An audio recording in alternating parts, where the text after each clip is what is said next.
Hi there. Tonight we travel far back in time, through layers of sand, over golden dunes, and into the slow rhythm of a world where the Nile dictated life itself. You're waking up on a warm morning in ancient Egypt, the sunlight already filtering through a reed mat stretched over your clay brick window. There's no snooze button, no espresso, and, most importantly, no modern bathroom. As you shift beneath your linen sheet and blink against the glow, one simple, ancient problem asserts itself. Nature is calling, and in ancient Egypt, answering. That call means a whole lot more than just finding a button to flush. So before you get comfortable, take a moment to like the video and subscribe, but only if you genuinely enjoy what I do here. And let me know in the comments, where are you watching from, and what time is it in your corner of the world? Now dim the lights, maybe turn on a fan for that soft background hum, and let's ease into tonight's journey together. You sit up, slowly, your body sticky from the night's heat. The morning air carries the scent of baked earth, sun-warmed grain, and a hint of the Nile's sweet, murky presence. You swing your legs over the edge of your low, sleeping platform and let your bare feet rest on a smooth dirt floor.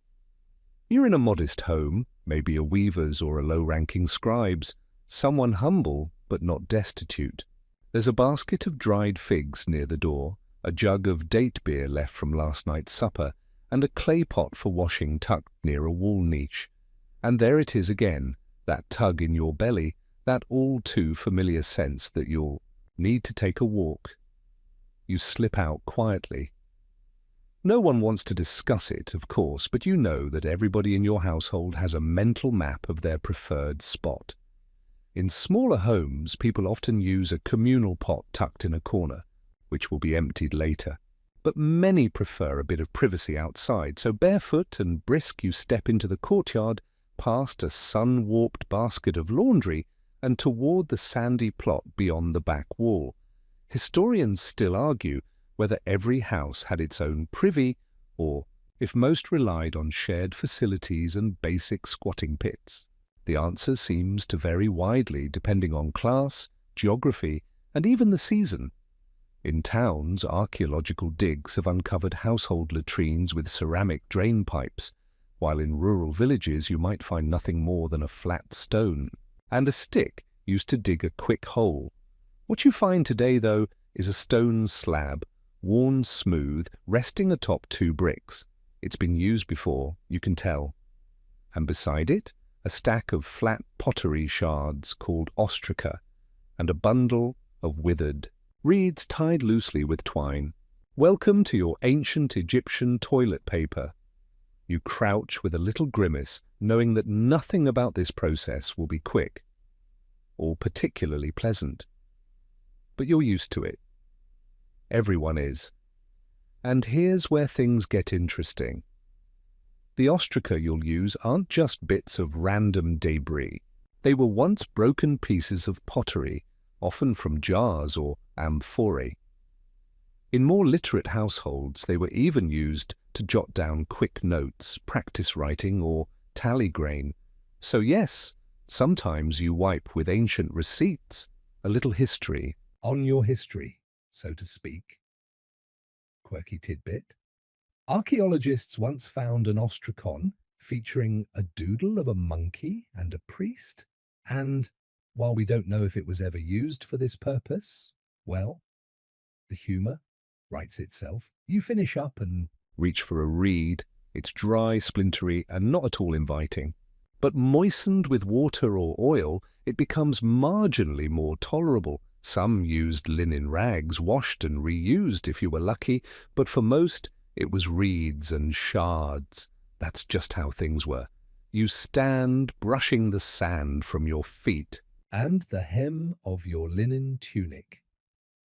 No one claps or cheers, but there is a small victory in starting your day with one less thing to worry about. As you return inside, the house is stirring. Children's feet slap the floor, Someone pours water with a glug from a ceramic jug. The smell of baking barley bread rises gently in the air. And you've just performed one of humanity's most ancient and often overlooked rituals. You settle down on a cool bench near the threshold of your home, the soft clink of pottery and faint bleating of goats in the distance, easing you into the slow rhythm of another Nile-side morning. And even as the scent of baking bread begins to waft toward you, your mind drifts, not forward, but backward. Back to those humble, scratchy tools you just used. You can't help but wonder, was there really no better way? Let's talk about wiping, ancient Egyptian style. Before we had charming two-ply rolls with puppies on the package, before even cloth scraps became a household staple, Egyptians turned to the land around them for wiping solutions. The most accessible and widely used? Papyrus leaves. Yes, the same plant that produced the elegant scrolls of Egyptian bureaucracy, poetry, and tax ledgers also likely served as one of the earliest comfort tools for post-potty cleanup. But don't get your hopes up. You're not wiping with a smooth, polished scroll. These are raw, fibrous pieces cut roughly from the base of the plant, sometimes stripped into ribbons. When green and fresh, they could be bent and slightly damp. When dry, well, think of wiping with brittle corn husk, but flakier. Historians still argue whether papyrus was actually the dominant wipe of the era or more of a luxury afforded to scribes, priests, or households near marshy areas where it grew freely. In desert, villages far from the Nile's lush banks, alternatives were necessary. And that's where pebbles come in. Smooth stones, palm-sized and collected with care, used not for scrubbing but for scraping. You might wince now, but to an Egyptian accustomed to the dry grit of the desert, these pebbles offered a kind of efficiency. They were reusable, washable if you had access to clean water, and most importantly, didn't splinter. A quirky tidbit? Some archaeologists suggest that specific shapes of stones found near latrine sites might have been deliberately selected for their ergonomic wiping potential, making them the ancient equivalent of the fancy bidet attachment. Whether or not that's true, it's a comforting thought that even 4,000 years ago people cared about angles. But maybe the most peculiar choice of all, broken pottery shards, our friend the ostracon returns. These shards weren't just scraps of rubbish. Egyptians, ever resourceful, saw utility in everything. The smooth underside of a jar, worn down from years of grain storage, could serve one last purpose. If you're careful and angle it right, the edge won't cut. Probably. Of course, these methods weren't mutually exclusive.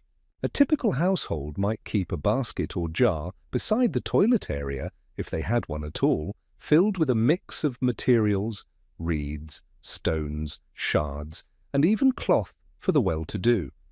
You reach, you wipe, you hope for the best. But here's the thing. This wasn't a world with a strong concept of personal hygiene in the modern microbial sense. Cleanliness had more to do with ritual purity and appearance than with bacteria. If you smelled of musk and myrrh, if your coal eyeliner was sharp and your linen white, you were presentable. What happened between you and your wiping tools? That stayed between you and the gods. Still, there were risks. Sand in sensitive places, cuts from pottery, infection in a world without antibiotics. One wrong move and your day could turn gritty. Some households, especially wealthier ones, may have had attendants who helped maintain the toilet area, refilling water jars, replacing wiping materials, and even cleaning up afterward. A job rarely mentioned but ever essential. As we'll see later, this silent labor shaped not just households but hierarchies. You stand again and stretch, imagining your neighbors beginning their own day across the city. Some heading to the markets, others off to scribal school, and each, you now know, starting the day with some version of what you just endured. So the next time you're faced with a public restroom out of paper towels, just remember, it could be worse. You could be holding a shard of terracotta and whispering a prayer to Thoth. The sun is climbing now, inching its way over the flat rooftops and casting long, amber shadows through the narrow alleyways of your neighborhood. The ground underfoot is warm already, baked by centuries of habit. And as you meander through town, ostensibly on an errand for lentils but really just indulging a morning wander, you begin to notice something curious. There are no public signs for toilets, no graffiti pointing to the nearest WC, no universally understood hieroglyph for "here be bathrooms," because in ancient Egypt doing your business was an improvisational art. You pass rows of homes, their smooth mud brick walls, sun-cracked and cool to the touch. Most don't have built-in toilets, at least not the kind you'd recognize. Some wealthier houses have small rooms tucked discreetly in back corners with limestone or ceramic seat platforms, holes leading to pits or clay pots. But these are the exceptions, not the norm. In most homes, particularly for the working classes, going to the bathroom meant squatting over the earth, usually in a semi-private yard or near the edge of the property. A shallow trench might be dug and recovered daily, a method both simple and surprisingly effective for such a hot, dry climate. Historians still argue whether these makeshift latrines were considered part of a home's structure or more like extensions of the yard. Some evidence suggests that portable commode-style jars, basically ceramic chamber pots, were commonly used, especially at night, or during the flood season, when venturing outdoors became treacherous. These pots were then emptied into public dumping areas or into the river itself, which, yes, brings a whole other layer of Nile mystique. You reach a quieter part of the neighborhood, where rows of clay amphorae lean against walls like sleepy soldiers. Here you spot a rare sight, a stone toilet platform built into the courtyard of a scribe's home. There's no roof, just a high reed fence for modesty. You step closer, pretending to admire the neighbor's date palm, and take in the subtle genius of the setup. A slanted drain beneath the platform, connected to a buried clay pipe that runs beneath the alley. It might even, if you follow it far enough, connect to a public waste channel that leads to a compost trench on the village's edge. Was this plumbing? Not quite.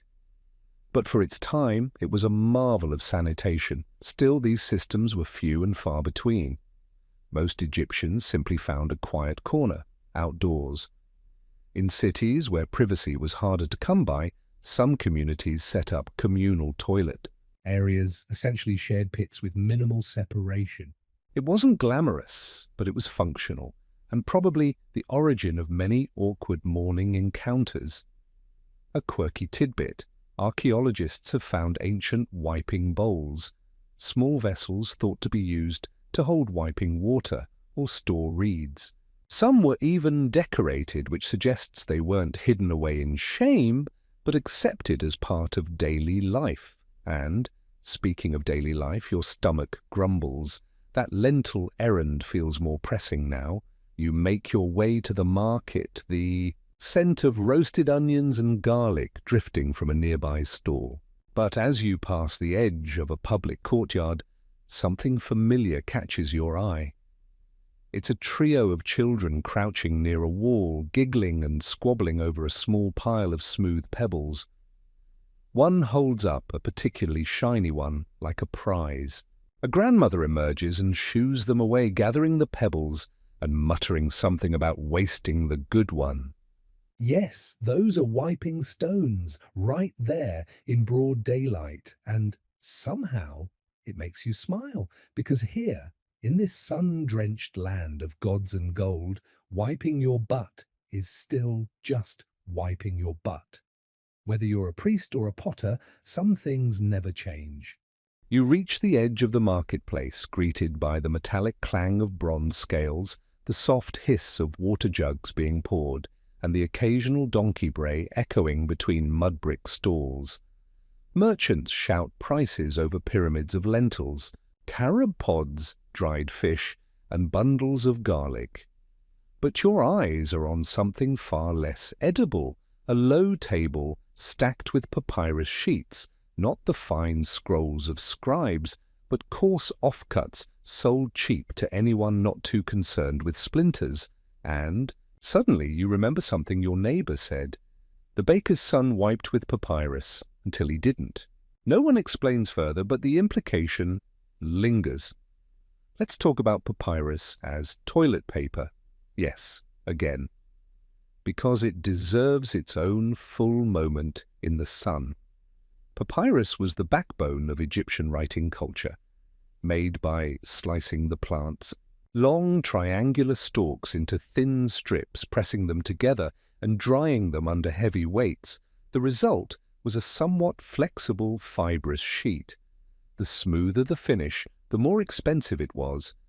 But the outer layers, rough and scrap-worthy, those became a kind of multi-purpose household tissue, if you will. Historians still argue whether papyrus offcuts were truly common as wiping material, or if modern assumptions have elevated their role beyond the evidence. Some point out that there's little direct mention of papyrus being used that way in surviving texts, perhaps because no one felt like writing about that. Others note that the abundance of papyrus in Lower Egypt makes it a logical, if unglamorous, choice. A quirky tidbit.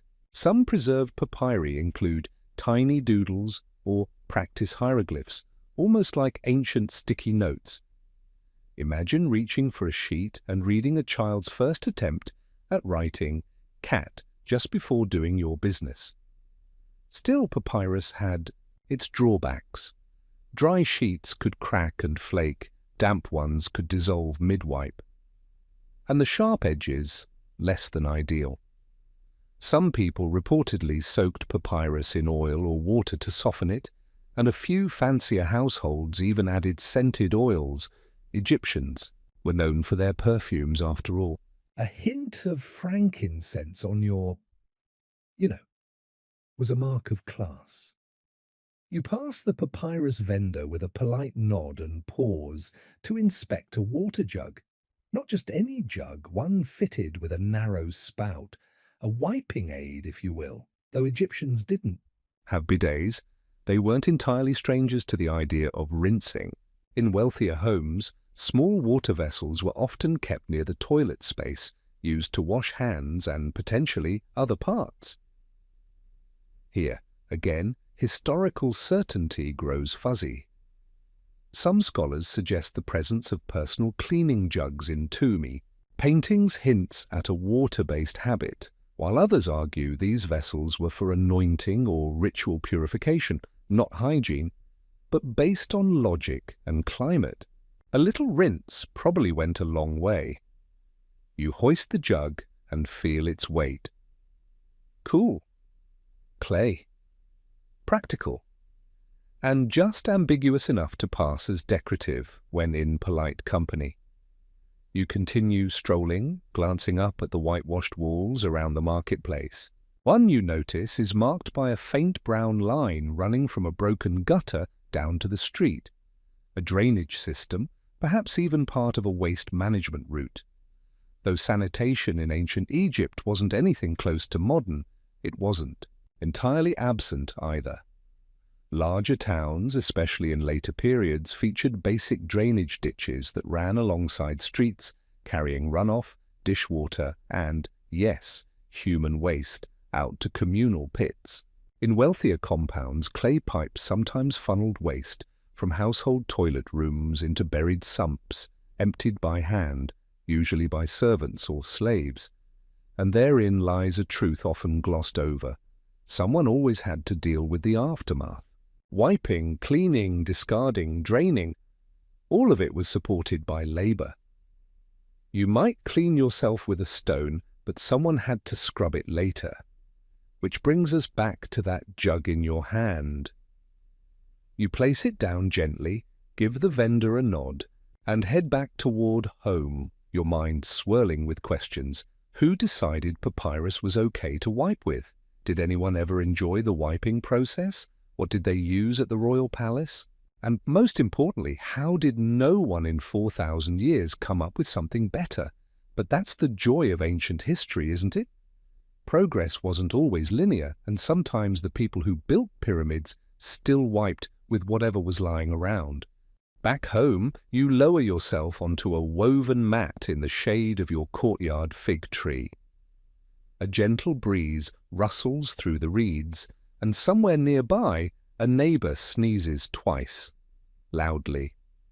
You sip from a clay cup of barley water and stare at the warm dust swirling in shafts of sunlight, and still your thoughts return to that essential, overlooked act of daily survival, cleaning up after a good squat. Because here's the uncomfortable truth: toilet paper, as we know it, didn't exist, and toilet etiquette. That was something else entirely. Let's explore how ancient Egyptians, especially in towns and family homes, handled their toilet business with a mix of dignity, discretion, and sheer practicality. First, let's talk squatting. There were no cozy toilet seats shaped to cradle your behind. Most people, rich or poor, simply squatted over the ground or a vessel. Some latrines had flat stone slabs with holes carved in them, raised slightly to let gravity do its job. But in simpler households, it was a shallow pit in the backyard or a chamber pot tucked into a corner.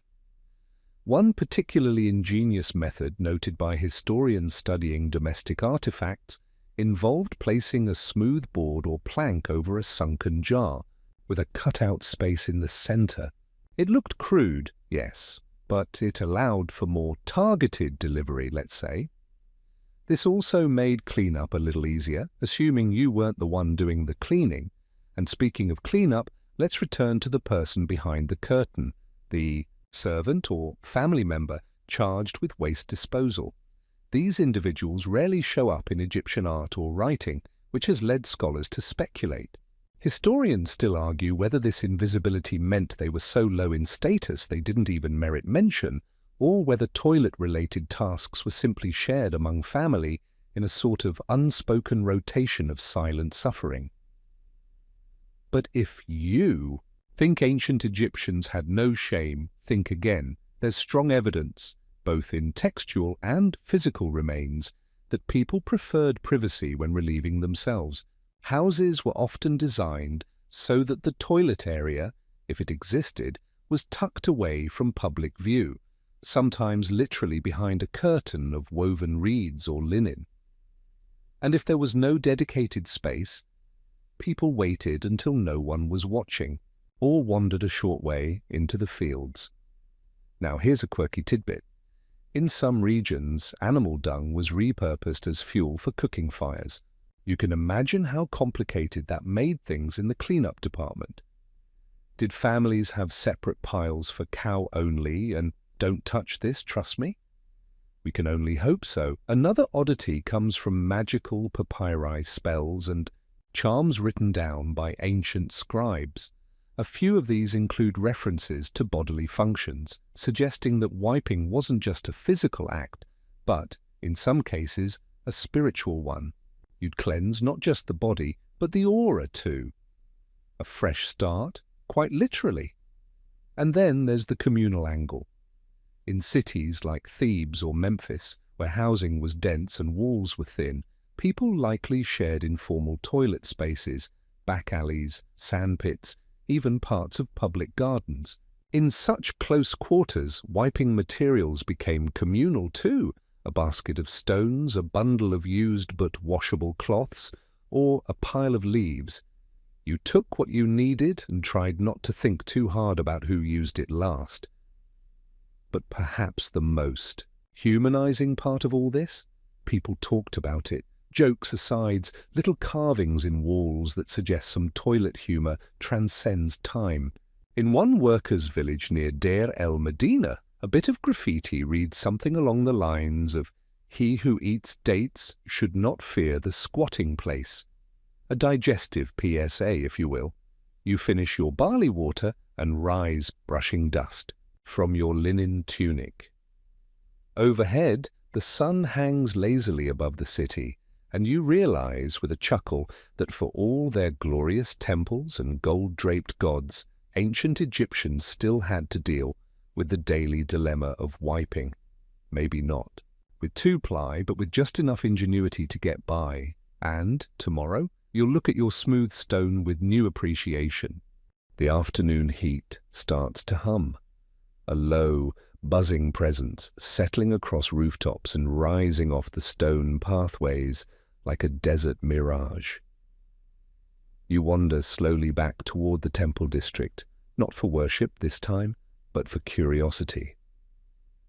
After all, if the everyday folk were scraping by with pebbles, reeds, or the occasional unlucky scrap of linen, what about the priests, the nobles, or even the pharaoh himself?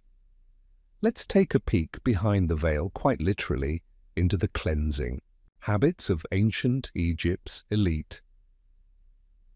You step through the shaded colonnade of a temple complex, cool stone underfoot. The air here is scented with incense and crushed myrrh. It's quiet, serene, until your eye catches a small side structure with no name plaque, just a faint symbol of purification carved above its arch. A private place. Not quite a bathroom, but something close. In elite circles, hygiene wasn't merely a comfort, it was ritual. Priests, in particular, were required to maintain physical purity at all times. That included bathing several times a day, shaving every hair from their bodies, and wearing perfectly clean linen. Naturally, this extended to, well, post-toilet procedures. Historians still argue whether upper-class Egyptians used imported wiping materials such as fine linen scraps soaked in perfumed water. Some even speculate that wealthier households employed a kind of early bidet jug system. An assistant would pour water while the individual squatted over a basin. Not exactly discreet, but then again, servants were trained to ignore what should not be seen. A fringe theory rarely mentioned is that certain elite homes may have had copper or bronze scraping tools, not unlike those used in other ancient cultures. These would be gently curved, used not only for hygiene but also to scrape oils or powders off the skin. Did they double as a post-poo tool? Possibly. But the lack of surviving examples leaves the debate wide open.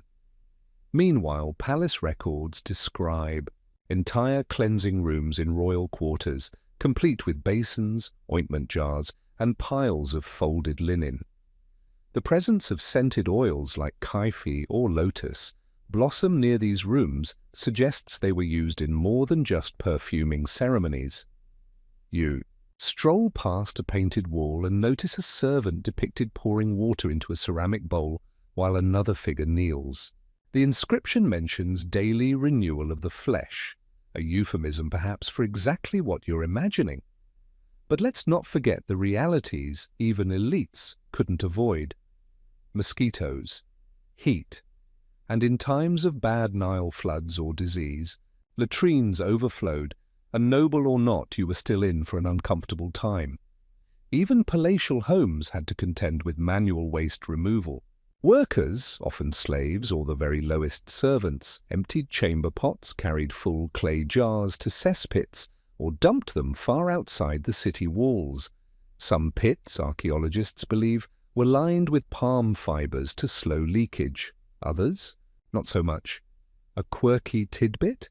Certain tombs include miniature clay models of bathrooms, complete with tiny toilet chairs and wiping jars.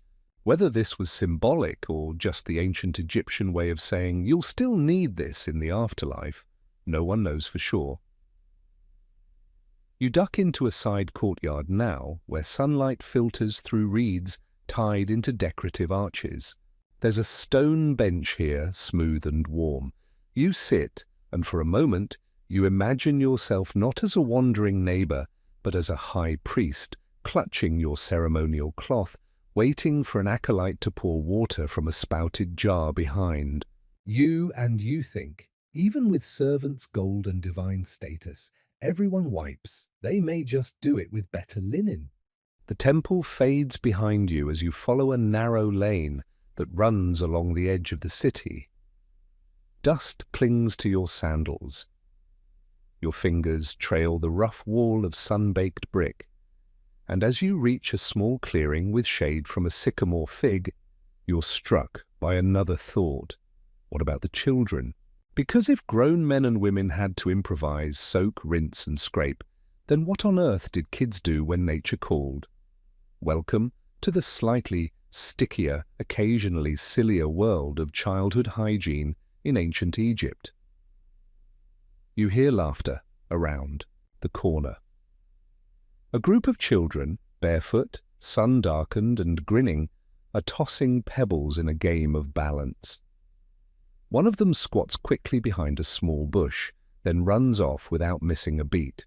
Just another day. Toilet training in the ancient world wasn't exactly about charts, sticker rewards, or themed potty seats. Instead, it was a blend of imitation, habit, and sheer necessity. Egyptian households didn't have diapers in the modern sense. Very young infants were likely left bare-bottomed and simply cleaned whenever a mess occurred. Some scholars believe that children, once old enough to walk, were taught to use the designated toilet space, whether that was a backyard pit, a household vessel, or a stretch of sandy field nearby. And wiping? That probably came in stages, first with help, then with supervision, and eventually with the same materials used by the adults. Historians still argue whether certain woven cloths were set aside just for children or whether they shared the family's cache of smooth stones and worn linen.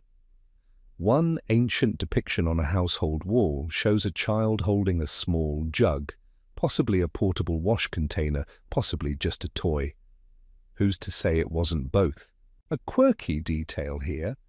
Clay dolls have been found with exaggerated rear ends, which some interpret as symbolic fertility or simple aesthetics, but others suggest they reflect daily realities. In a culture so practical, it's not unreasonable to imagine toys mimicking life, bowel movements and all, and of course, older siblings played a key role. You can picture it, big sister dragging little brother by the arm, plopping him near the fig tree, handing over a reed and saying, "Now remember what Mama said, use this side, not the scratchy one." Public sanitation was another challenge. In towns with narrow alleys and shared corners, children often relieved themselves in communal spots that, if not carefully managed, could quickly become biohazard playgrounds. You'd think with the Nile so close, a rinse would be easy. But the Nile itself was sacred, and human waste was rarely welcomed at the riverbank unless absolutely necessary. One surviving papyrus mentions a father's complaint that his son had soiled the wrong pot, leading to family tension and a ruined meal. It's as relatable as it is ridiculous. And you, still seated under that sycamore fig, watch another child dart past with a clay whistle in hand, shrieking with joy. You smile because across the centuries, some things don't change. Kids laugh, kids mess up, kids get scolded, and someone, always someone, has to deal with the cleanup. The sun leans westward, shadows growing longer, and your mind, once again, circles back to the basics. Wiping wasn't just about hygiene, it was a family affair, a ritual, a rite of passage even. You dust off your tunic, stretch your legs and step back onto the path. After all, we've only just scratched the surface. As you walk beyond the city's edge, the bustle fades into a low murmur. Just ahead, a cluster of trees lines an irrigation canal, its water glinting lazily in the afternoon light. It's peaceful here until you stumble upon a flat clearing. scattered with worn stones, discarded reeds, and something that might be a broken ceramic pot. You found it, a communal latrine site used by workers, travellers, and anyone without the luxury of indoor arrangement. Let's talk about public and shared toilet spaces. Those humble, earthy places where people squatted together, sometimes in silence, sometimes in conversation, always with a sense of mutual understanding. In ancient Egypt, privacy wasn't always guaranteed. While the elite might have had curtained corners or even dedicated rooms, the average citizen relied on shared latrines, often little more than a pit behind a wall, occasionally shaded by palm fronds or stone overhangs. Some were simple holes dug in the sand, others were ingeniously built, lined with stone blocks outfitted with sloped grooves to channel waste away. A few even had benches with keyhole-shaped openings, offering a kind of dignified perch. And what about wiping? Here, variety was the norm.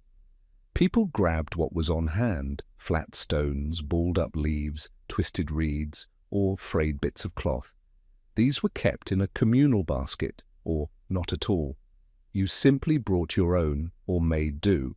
There's even evidence of smooth shards of pottery, known later by Greeks as ostraca, which may have doubled as ancient toilet paper in dire moments.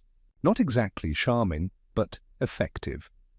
Historians still argue whether communal latrines were gender-segregated or mixed.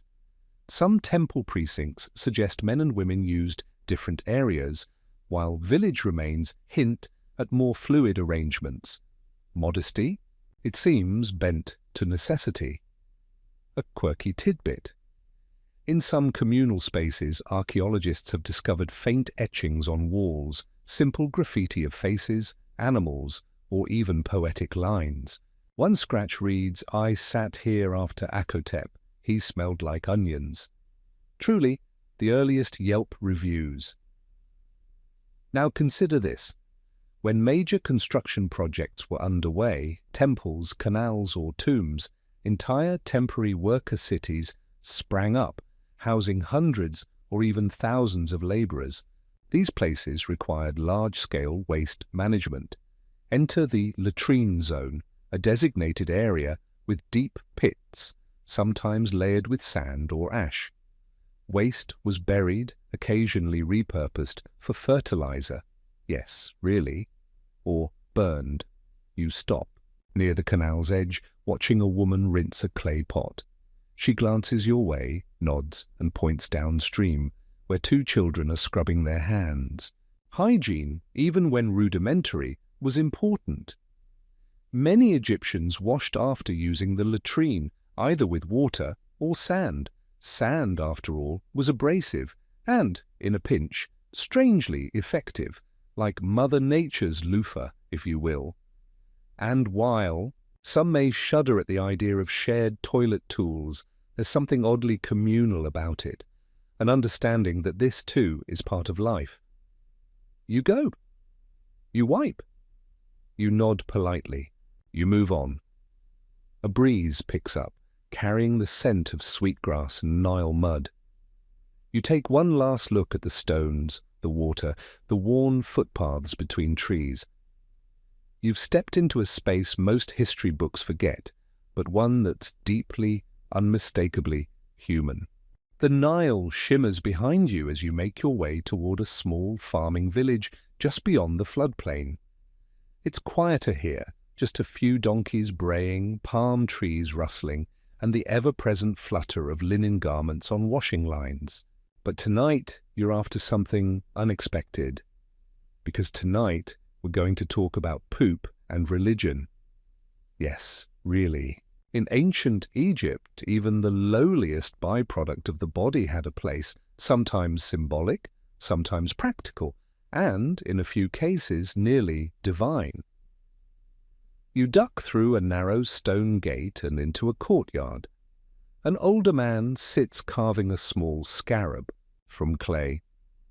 It's not just an ornament, it's a dung beetle, the sacred symbol of Khepri, the god of the rising sun. And guess what dung beetles are known for? That's right, rolling balls of excrement. The ancient Egyptians watched these little insects work and saw cosmic symbolism. Just as the beetle pushed a ball of dung across the ground, so too did the sun roll across the sky. It was a powerful image of renewal, rebirth, and transformation, even if it began in a pile of waste, but it didn't stop there. You pass by a storage hut and catch sight of stacked containers, some of which hold animal dung, used as fuel for cooking fires or dried into fertilizer bricks. It turns out poop was practical and sacred all at once. Cow dung, in particular, was a prized commodity, used not only to enrich fields but also to plaster walls and insulate homes. Historians still argue whether human waste held similar spiritual weight. While there's no definitive religious manual, on butt wiping, some temple texts imply that cleanliness, especially before prayers, was spiritually mandated. One fragment reads, "Enter not the holy place without washing the rear and the soles." Whether that's metaphorical or literal, well, you decide. A quirky detail. Certain embalming texts describe cleansing oils to be used before burial. These were meant to purify the body inside and out. Some scholars believe this extended to the nether regions. Imagine that, an eternal afterlife, but only after a final spiritual wipe-down. Meanwhile, the priests had their own rituals. Some performed ablutions 5 times a day, similar to later religious practices. They shaved their bodies, changed linen frequently, and reportedly refrained from pooping near sacred sites. Instead, they had designated spots far from the temple where such unholy acts could take place in peace. You step through a reed curtain and into a modest garden. Sparse papyrus grows near a basin of water.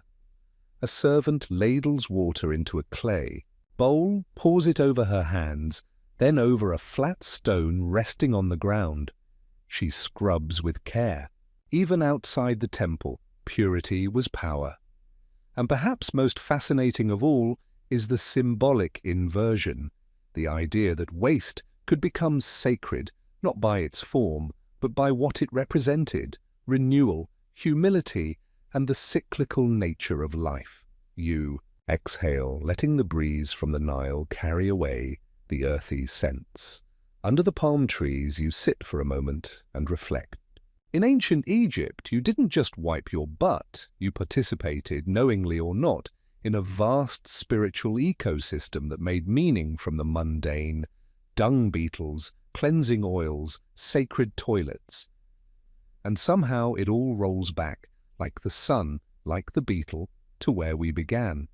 The sun slips lower on the horizon, its golden light spilling like honey across mud-brick rooftops and palm-fringed courtyards.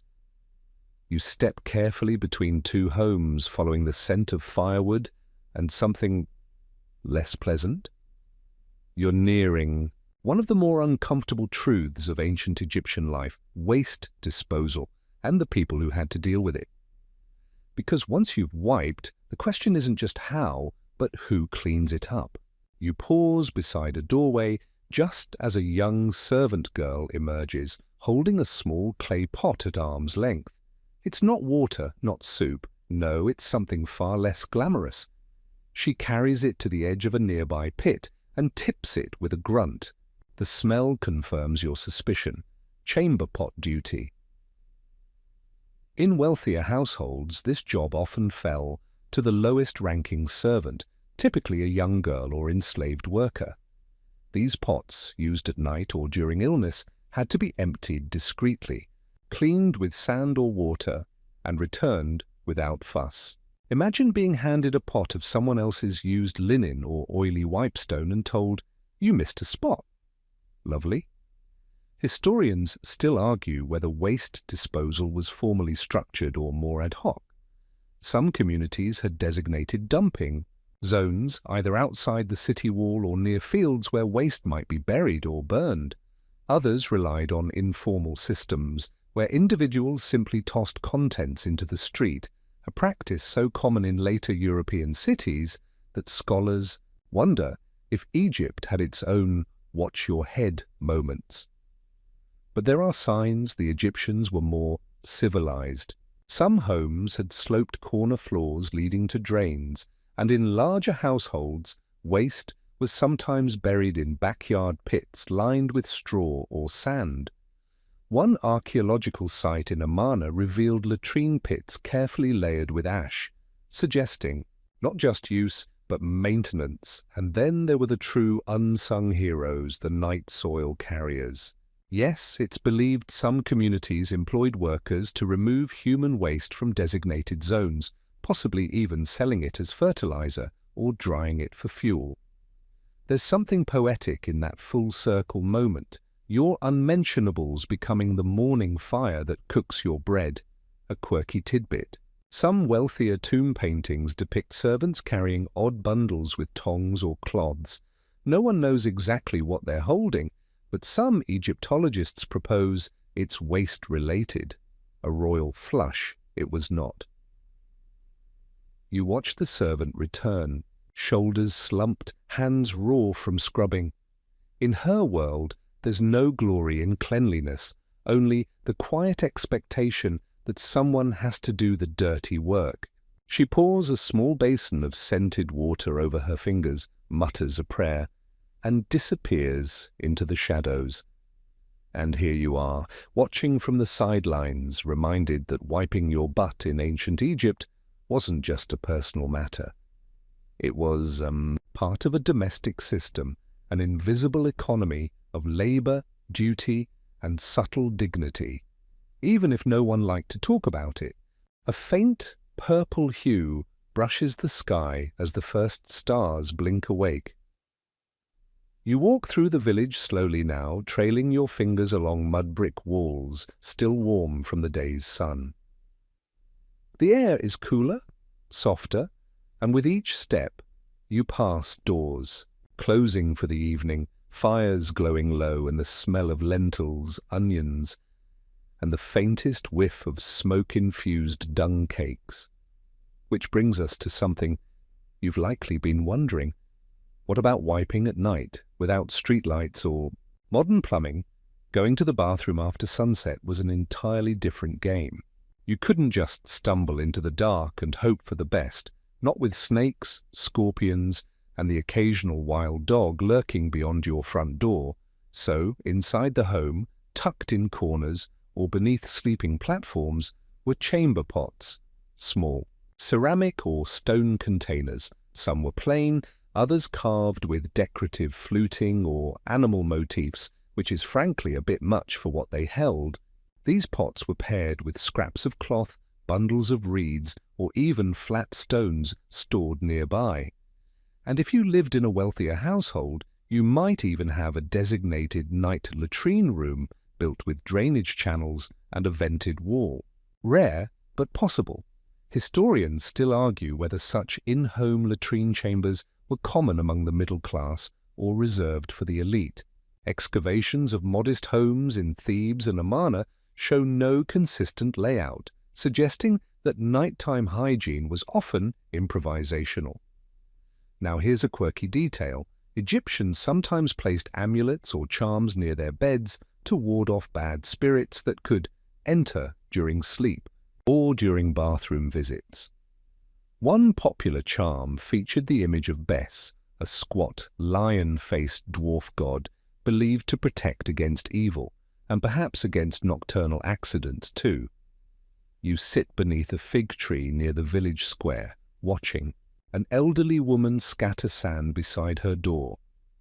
It's more than just tidying up, it's a kind of nightly ritual. Sand wasn't just for wiping, it was also a covering material spread over chamber pots to absorb moisture and smell. In the morning, the whole pot could be carried away, dumped and rinsed with Nile water or aromatic herbs. And what if you didn't have a pot? You simply stepped outside, to the back wall, the field edge, or the communal pit. Some villagers used torchlight, Others relied on the stars and muscle memory. Picture yourself groping for a reed in the dark while whispering apologies to the beetle crawling across your foot. Not ideal, but even this act, midnight wiping, was woven into the rhythm of life. Babies cried, dogs barked, and someone, somewhere, was relieving themselves under the moonlight. Quiet, unseen, universal. You stand, brushing dust from your tunic, and head toward the river one last time before full darkness sets in. There, the water hums against the shore, cool and eternal, the same water that saw pharaohs crowned and peasants cleanse. Tonight, like every night in ancient Egypt, you wipe, you wash, you sleep, and the stars keep watch. The night deepens, and with it comes the hush that only ancient places seem to know. You walk now along the edge of a noble estate, larger, quieter, and far more manicured than the simple village homes you've passed. Smooth plaster walls stretch. Above you, interrupted by narrow slit windows and broad stone gates. Within lies a different world, the world of Egypt's wealthy elite, priests, scribes, governors, and the rare noblewoman who ran her own house. And yes, even here, they had to wipe. So what did butt wiping look like in an Egyptian mansion? You step into a tiled courtyard, moonlight glinting off a shallow pool at the center. A servant glides past carrying a linen towel. Another kneels beside a stone basin, scrubbing something invisible but urgent. Hygiene here isn't just a routine, it's a ritual of refinement. Inside these homes you might find a latrine niche, a corner behind a privacy screen, or within a small annex chamber. Some were fitted with limestone toilet seats, carved into horseshoe or keyhole shapes, resting atop a sloped base that drained into a clay-lined pit. Elegant for its purpose. Wiping, of course, had to match the decorum. The wealthy didn't just grab reeds or rough cloth. Instead, they had access to soft, reusable linens, often perfumed with oils. These cloths were washed by servants in large vats with natron, a naturally occurring compound of salt and baking soda, used for everything from laundry to mummification. Nothing says clean quite like sharing a detergent with the dead. Historians still argue whether such refined facilities were widespread among the elite or reserved only for the pharaoh's court. Tomb illustrations hint at private ablution areas, but excavation data is fragmentary at best. What we do know, elite tombs emphasized cleanliness as a virtue, both moral and bodily. And here's your quirky tidbit. Archaeologists have uncovered tiny clay vessels shaped like hands, believed by some to be symbolic wipes, offerings, or perhaps even real tools used for, let's say, extended reach. Others suggest they were ritual objects meant to purify the body metaphorically. Either way, a handful of history. You peek into a side chamber and catch the scent of lavender oil and myrrh. A young girl fans herself lazily near a storage basket filled with finely folded linen. Everything here feels calm, prepared, and oddly luxurious. Even a midnight wipe might come with a dab of frankincense and a soft towel. But that doesn't mean it was glamorous. After all, those linens had to be laundered, the stone seats scrubbed, and the chamber pots carried discreetly away. You can bet someone behind the scenes, always someone lower in status, was managing it all. Even in the most elegant homes, cleanliness required a quiet, relentless effort. You lean against a cool pillar, listening to the rustle of palm fronds beyond the garden wall. Somewhere nearby, water trickles from a jug. Somewhere farther, a servant scrubs, sighs, and carries on. Because in Egypt, no matter your status, you wiped. The rich just did it with a bit more fragrance. You step away from the grandeur of the estate and back into the dusty heart of the city. ancient Memphis perhaps, or Thebes on a festival day. Vendors pack up their stalls, children dart between legs, and the aroma of lentils, roasted goose, and beer-soaked bread clings to the evening air. But even in the hustle of trade, amid the gossip of merchants and the grumble of priests, the body waits for no one. It's time to explore public hygiene, or as you might call it, where regular. Folks did their business when far from home. Let's be clear, there were no public restrooms with polished mirrors and lavender soap dispensers.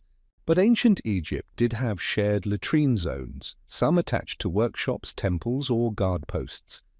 Clay seating blocks with curved depressions have been found clustered together, suggesting communal use. No stalls, no doors, just you, a few, neighbors, and the humbling truth of shared biology. Historians still argue whether these facilities were gender-divided or mixed. There's no consistent architectural evidence either way. Some scholars suggest women likely used more private spaces like behind market stalls or within bathhouse courtyards. Others point to the lack of separation as a sign of the era's practical approach to bodily needs. You watch a laborer shuffle into a shaded alcove carrying a small water jug and what looks like a bundle of woven date palm fibers, likely his wiping tool of choice. Tough, reusable, and biodegradable. He squats over a trench and with practiced speed finishes his task. No hesitation. No shame. Quirky detail. Some temple complexes had what might be considered the first employees-only restrooms. Priests and scribes had access to internal garden courtyards with latrine pits, suggesting a need for discretion and perhaps spiritual cleanliness between duties. Outside of temples, markets often had discreet corners for waste, though they weren't exactly pleasant.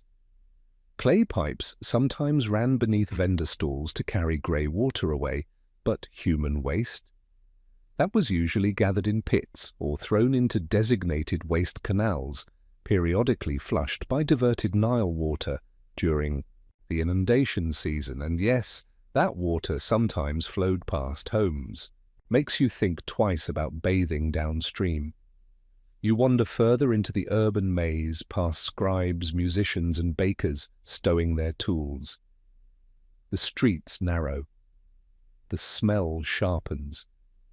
You pass a bundle of rushes, a half-buried pot, and a boy pouring water over his hands with surprising care. In this world, privacy is a luxury, but hygiene, however rough, is always part of the rhythm. And so in marketplaces and temple grounds, in alleys and courtyards, Egyptians wiped with what they had when they could. The tools varied, the privacy, not so much, but the intent? That was always the same, to be clean, to be ready, to carry on. The city grows quieter now, with only the soft shuffle of sandals and the distant bark of a temple hound breaking the stillness.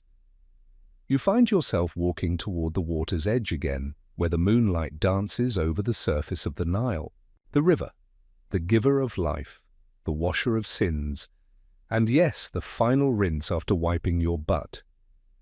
Let's talk about cleansing rituals, because for ancient Egyptians, hygiene wasn't just a matter of comfort. It was a spiritual necessity. The act of wiping didn't end with a cloth or a reed. It ended here, at the banks of the sacred river, or with a splash from a clay vessel. You squat gently, scooping water in your hand, mindful of both modesty and the crocodile lurking a little too close for comfort. Water was cleansing, but it was also sacred. Touching it after relieving yourself was a moment of both practicality and purification. Mainstream historical fact? The Egyptians were obsessively clean, at least compared to many later civilizations. Wealthy Egyptians bathed daily, often twice. Temples had stone basins where priests washed multiple times per day. Even workers at the pyramids received monthly allotments of soap-like pastes made from clay, ash, and natron. But cleanliness didn't always mean what you think. Wiping with linen might cleanse your body, but ritual washing cleansed your spirit. Before prayers or temple entry, even minor priests had to bathe and, scholars believe, thoroughly cleanse the body, including the bits we politely skip over. Historians still argue whether toilet habits were publicly shameful or simply ordinary. Some texts suggest modesty was expected, especially for women. Yet wall paintings show nude bathers, and artifacts indicate a practical, unfussy attitude toward bodily functions. Now here's a quirky favorite. Some tombs included tiny statues of servants kneeling with hand-held ewers pouring water eternally over invisible hands. These weren't just symbolic. They hinted that even in the afterlife, the act of cleansing, post-wipe or otherwise, would continue.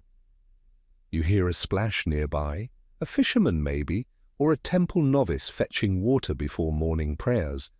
You let the cool river slip through your fingers. Its current has carried kings and carp, ashes and offerings. And now it carries away the last traces of a long, humble tradition. Because when all is said and wiped, there is water. Always water. The stars above the Nile pulse gently, softened by the wisps of night mist rising from the water. You linger now near a cluster of palm trees, surrounded by the quiet hum of crickets and the whisper of reeds brushing against one another. This is the final stretch of your journey through the most unglamorous yet universal part of ancient life, wiping your butt. And so, let's bring it all together. From palace chambers to humble village courtyards, from temple priests to pyramid, laborers, the act of post-defecation hygiene in ancient Egypt was never just about staying clean. It was about status, survival, and sometimes sacredness.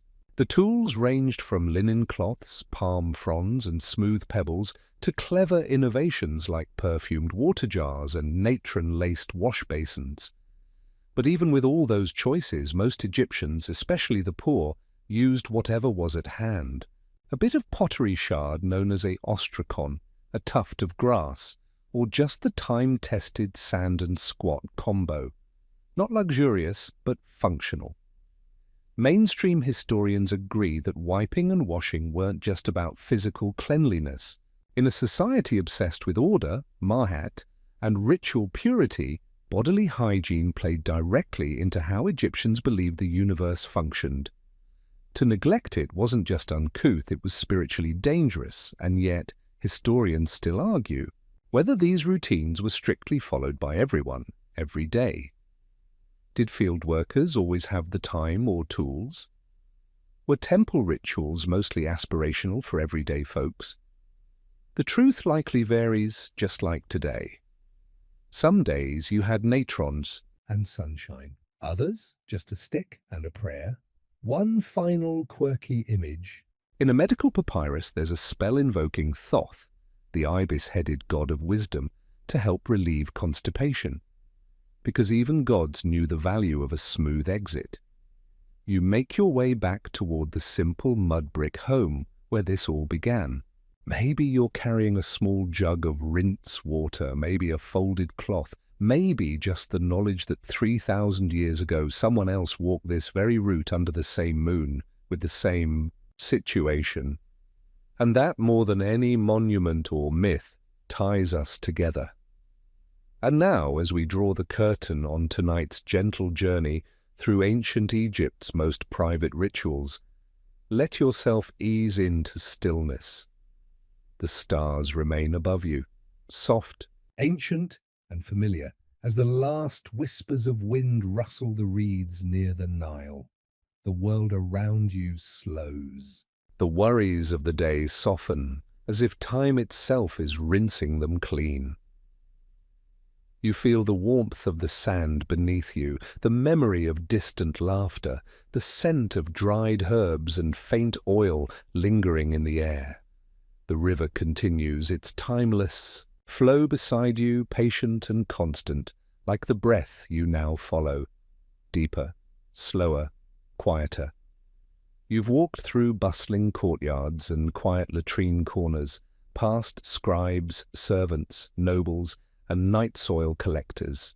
You've heard the rustle of linen, the splash of ritual cleansing, the hush of dignity behind every humble task, and now there is nothing more you need to do, no more reeds to gather, no more water to fetch, just rest. So close your eyes. Let the past drift like silt in the Nile, soft, settled, and silent. Let your thoughts become as quiet as a temple before dawn. Sleep well, traveller of time. Sweet dreams.